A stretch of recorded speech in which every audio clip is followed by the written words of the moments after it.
Nancy grew up in a world where wealth meant everything. Her father, a prosperous merchant, had always ensured that Nancy never knew the meaning of scarcity. She was the apple of his eye, always adorned with the finest clothes, the shiniest jewelry, and the best education money could buy. From a young age, Nancy understood the power of wealth, and she vowed that she would never settle for anything less than the life of luxury she had always known. As Nancy blossomed into a beautiful young woman, suitors from all walks of life flocked to her doorstep. Some were wealthy traders like her father. Others were from rich families who saw her as the perfect match for their sons. But despite all the eligible bachelors, it was Peter who captured her attention. Peter, unlike the others, didn't come from a wealthy family. He was a humble carpenter, known for his hard-working nature and good heart. Nancy had first met Peter at a friend's wedding, where he had been hired to build the elaborate archway under which the couple would exchange their vows. She had been drawn to his quiet confidence, his steady hands, and the way he smiled with warmth and sincerity.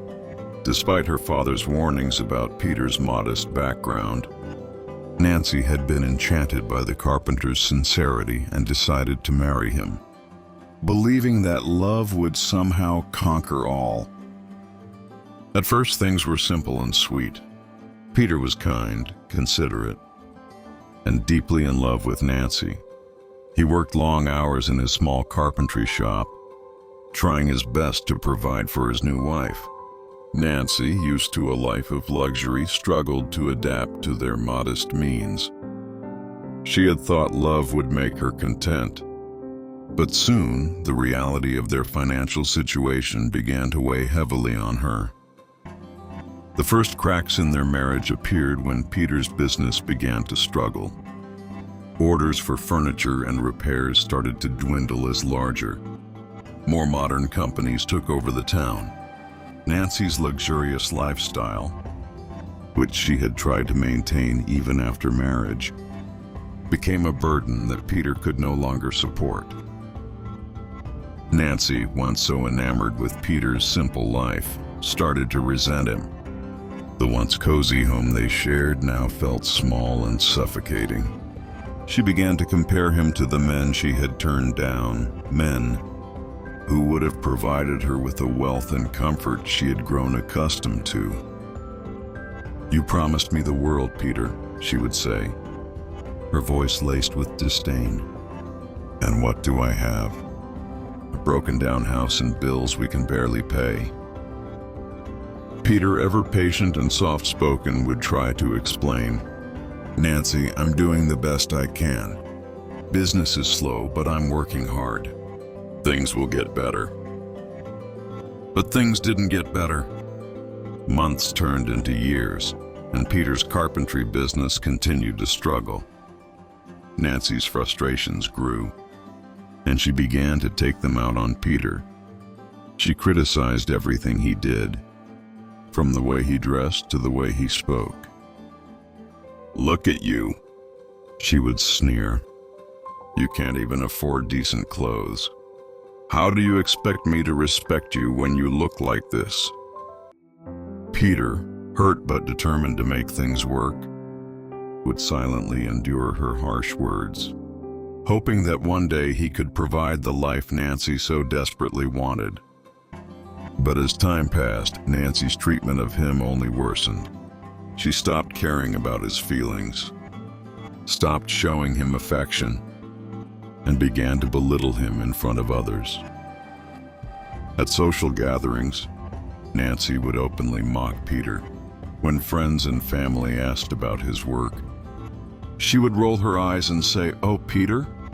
He's still making tables, I guess. Not that it brings in much money.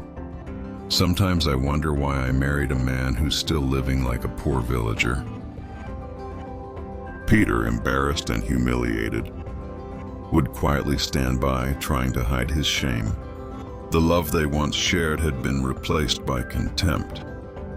and every day Nancy's cruel words chipped away at his spirit. Yet he stayed, holding on to the hope that somehow things would change. But for Nancy, the final straw came one evening when the landlord came knocking on their door, demanding rent that Peter could no longer afford. With a sharp voice, the landlord gave them an ultimatum: pay the rent by the end of the month or leave. Nancy's anger exploded like never before. As soon as the landlord left, she turned on Peter, her face twisted with rage. "This is your fault," she screamed, her voice echoing through their small home. "You're worthless." "I gave up everything for you, and what do I have to show for it? You can't even keep a roof over our heads." Peter, exhausted from years of trying to make things right, stood silently as Nancy's words lashed at him like a whip.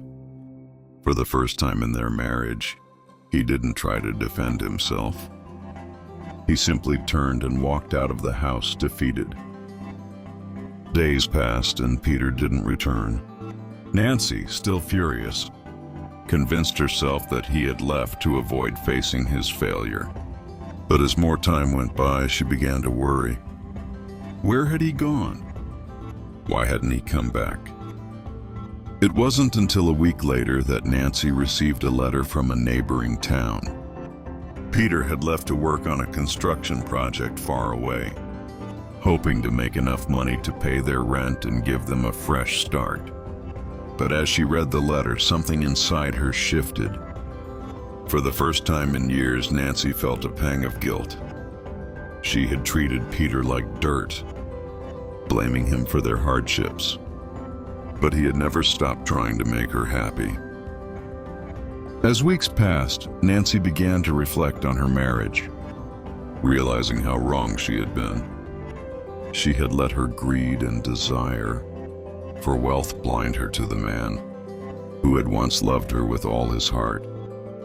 Peter had never promised her riches. He had only promised his love and loyalty, and she had thrown that away in pursuit of material things. The days grew long and lonely without Peter.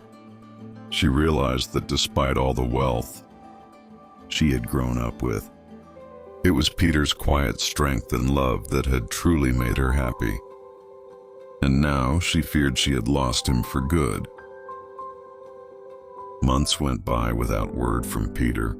The rent remained unpaid, and Nancy was forced to leave their home. She moved in with her sister, her pride shattered, her future uncertain.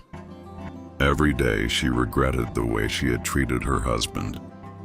She had let her pride and bitterness ruin the one thing that had truly mattered, her marriage. One afternoon, as Nancy sat in her sister's small kitchen, a knock came at the door. When she opened it, her breath caught in her throat. Standing there, looking tired but determined, was Peter. "I'm sorry it took so long," he said softly, holding up a small envelope. "I've saved enough to cover the rent." Nancy's eyes filled with tears. She couldn't believe he had come back after everything she had done. She stepped forward, her voice trembling. "Peter, I don't deserve you. I've treated you horribly, and I don't expect you to forgive me." Peter looked at her, his expression weary but kind. "Nancy, I've always loved you. But love alone can't fix what's broken. If we're going to make this work, things need to change." Nancy nodded, tears streaming down her face. "I know. I promise I will change. I don't care about the money anymore. I just want us back." Peter studied her for a long moment before stepping forward and embracing her. It wasn't the passionate reunion of their early days, but it was a start, a new beginning. Over the next few months, Nancy worked hard to rebuild her marriage. She learned to appreciate the simple things, like Peter's quiet dedication and his unwavering love. She stopped comparing him to others and focused on the life They were building together. It wasn't easy, but with time, Nancy began to find happiness in the things that truly mattered. Nancy realized that wealth wasn't measured in money or possessions, but in love, respect, and the bonds they shared. And while Peter might never be rich in the traditional sense, he had always been wealthy in ways that mattered most. Nancy had learned her lesson, and though the road to repairing their relationship was long, she knew that with Peter by her side, they could face anything together.